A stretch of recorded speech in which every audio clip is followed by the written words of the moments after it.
This is pretty huge. 6-foot boomers, the best. The best at driving you crazy. Yeah, okay.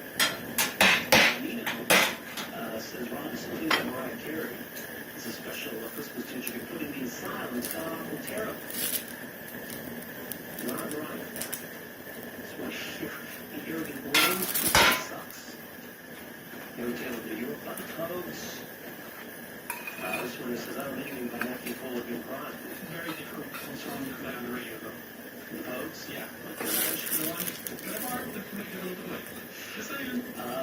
Or this one, you'll like that. Shakitsu with holidays with Mela Kamikimaka. Bing Crosby. Because it is the thing to say.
They were taking a shortcut, and they were traveling from Calgary to San Francisco.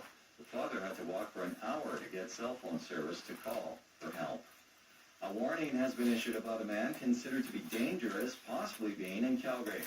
RCMP in British Columbia say Jacob Alexander Tolchinsky is wanted on an outstanding warrant, which has now been extended into Alberta. You can see his picture on our website. The 25-year-old is about 5'11", 175 pounds, with closely shaven brown hair, blue eyes. He also has several tattoos on his face, neck, head, arms, and hands. Calgary police are hoping the public can help them find the suspect who stole 2 trailers yesterday morning. Just before 2:30, a man driving a Ford F-350 utility trailer from a business in the Starfield Industrial Park. Then, about an hour later, the man returned to the same location and stole a second trailer. Descriptions of the trailers and photos of the suspect in the truck can be seen on our website. Stats Canada says the country's economy unexpectedly shrank in October, weighed down by the worst manufacturing output in nearly 3 years. CIBC economist Nick Exero says Canada has been suffering a loss of manufacturing capacity since the 2008 global recession. He also says poor trade volumes have made it difficult to benefit from the low loonie. For the recession, it means that the Canadian economy continues to struggle in the aftermath of the oil shock, and a rate picture is just an example of that. It's a symptom of Canada's slow recovery. He says now is not the time for the Bank of Canada to follow the U.S. Federal Reserve in raising interest rates. The United States has given its biggest rebuke in recent history to long-standing ally Israel. The U.S. allowed the UN Security Council today to condemn Israel's settlements and its continuing construction in Palestinian territory as a violation of international law. Instead of casting a veto to support Israel, as it usually does, the U.S. abstained. Snowfall warning remains in effect for Calgary and surrounding areas. 10 to 20 centimeters expected by tomorrow. Snow this afternoon, heavy at times, the high -5. Tonight, more snow, low -14. For tomorrow, periods of snow and -12. Right now, it's -6. Breaking news when it happens next, scheduled update at 2:30. I'm Darcy Curl. You've heard the headlines. Now get the rest of the story. You're listening to Afternoons with Rob Breckenridge on News Talk 770, Calgary's breaking news and conversation station. Join in at 974-8255. Out of town, call toll-free 1-800-563-7770 or text 403-974-8255.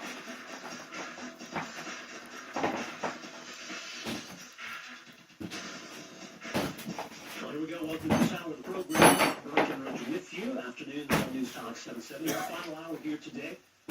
Angela Collins will be in after 3 o'clock. Of course, with Calgary today, it is Christmas Eve. It is also Festivus to some people. So the annual airing of grievances to take place today, and we can certainly accommodate that as we do each and every day.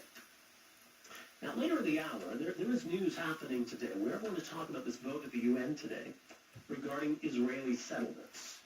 The UN Security Council voted, and they perceived to be a very anti-Israel way. And that seems, unfortunately, pretty typical for the UN.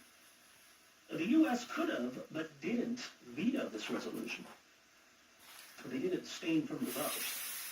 Already, Donald Trump indicating that come January 20th, it's going to be a very different approach to the United Nations than under this president.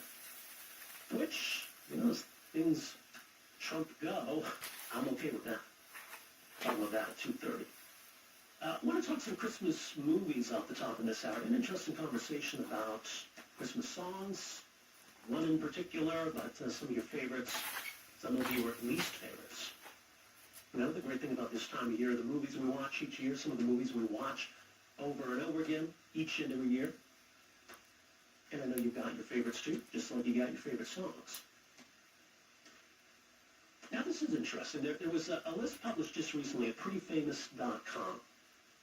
It's an entertainment site run by Graphic, which is a data site. So they ranked, and this is interesting, so they ranked all the top Christmas-themed movies. And they tried to do it in a scientific way, if that's even possible. So films had to have at least 5,000 votes on IMDb, the Internet Movie Database. The cream of the crop was then ranked on their SMART ratings. A SMART rating is a score out of 100 that takes into account the movie's IMDb rating, Rotten Tomatoes tomato meter, and audience score, and the Metacritic Metascore. They've also taken the Grace Note rating and the inflation-adjusted U.S. box office gross. This seems way too scientific when it comes to ranking Christmas movies. And the top 10, well, really the whole top 50 is a weird kind of list. But their top movie seems pretty obvious. So, just to go through the top 10 movies on this list. Number 10 on the list is The Bells of St. Mary. St. Mary's right. Number 9 on this list is Meet John Doe. Not even sure what that is. Number 8 is Edward Scissorhands. Edward Scissorhands. Number 7, A Christmas Story. Okay, obvious, sure. Number 6, Miracle on 33rd Street. On the list, Holiday Inn, a movie I've heard of. Number 4, Meet Me in St. Louis. Number 3, The Nightmare Before Christmas. This is a Tim Burton movie, which is kind of a weird movie. Number 3 on the list. Number 2, The Shop Around the Corner. And right at the top of the list, It's a Wonderful Life. which, yeah, that is obvious. I think if you rank your Christmas movies, that should probably be right up there. Probably number one. The funny thing about It's a Wonderful Life, originally when it came out, right, the movie itself was kind of a flop. I mean, Jimmy Stewart was and continued to be a big star. The movie didn't really resonate all that well with people. And, yeah, it didn't do too well. What ended up happening was, somewhere along the way, like the copyright of the movie ceased to exist. Because when TV stations put movies on TV, right, I mean, you got to pay the rights for it. You pay a considerable fee to show the movie, and then you sell ads in between, and you try to make some dough. Well, if you can put something on TV that doesn't cost you anything, and then you can sell ads and make dough, oh, there you go.